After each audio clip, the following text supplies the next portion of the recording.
Everyone, let's talk early Floyd rows, Pre-Kramer, Pre-Schaller, FRT-1 through 5. What does that mean? FRT-1, 2, 3, 4, 5 is a Japanese designation term. Okay, it was never used by Kramer. I talked to someone at Floyd rows recently, and they even said, FRT-4 or 5, what do you mean by this? Right? Because Kramer never used this. It's a Japanese designation term for every time there was a big redesign. All right. Let's start from the earliest prototype, the brass prototype that Floyd Rose made in 1976. It's locked at the nut right here, which would be single locking, and I'm not sure if it's locked here or not. I don't think it is locked. That would make it a single locking, made out of brass, 1976, and it didn't work well because it was brass because it was soft. And then he moved on to the FRT-1. This is the FRT-1 right here.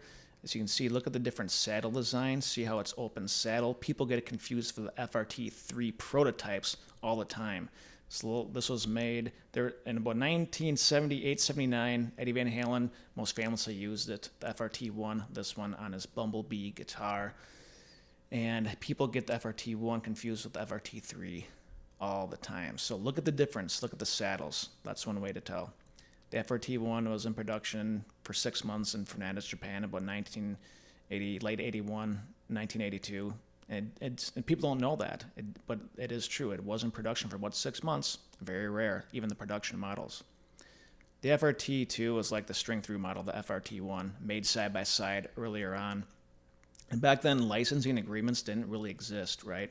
So Floyd Rose just said, yeah, whatever, you can make the string-through version. I don't care. You know, at this time, there weren't a lot of people trying to copy Floyd Rose at that time, so that it is what it is. So that's FRT-2. FRT-3, lots of different variations of prototypes, right? This is the one, like a redesigned FRT-1. And here's like a non-logo FRT-3 or like a prototype. So you can see how people always get this confused with the FRT-1. And people think Eddie used this one a lot, but I have actually never seen him use an FRT-3 prototype except maybe the Unchained guitar, but I can't tell because the picture isn't the best.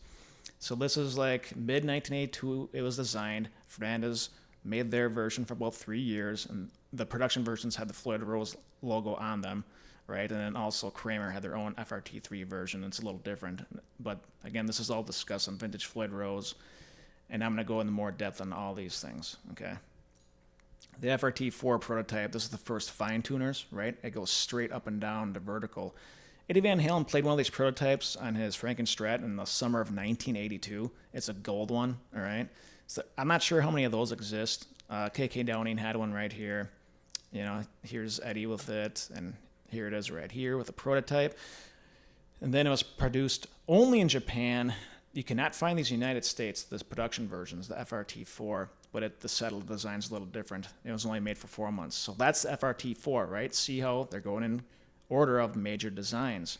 And the last one is the FRT-5, which is, they call the FRT-5 whale tail. Kramer, when they got it, they didn't use that. They call it the original, right?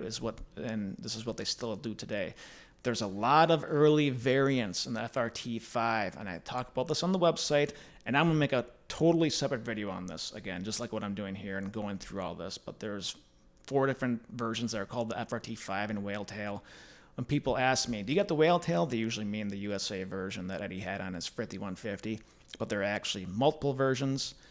So subscribe, keep an outlook for these videos. I'm going to break them down even more again. But that's an overview of FRT-1 through 5 Pre-Schaller, Pre-Kramer, okay? Taking place between the years mainly 1979 to little before 1983.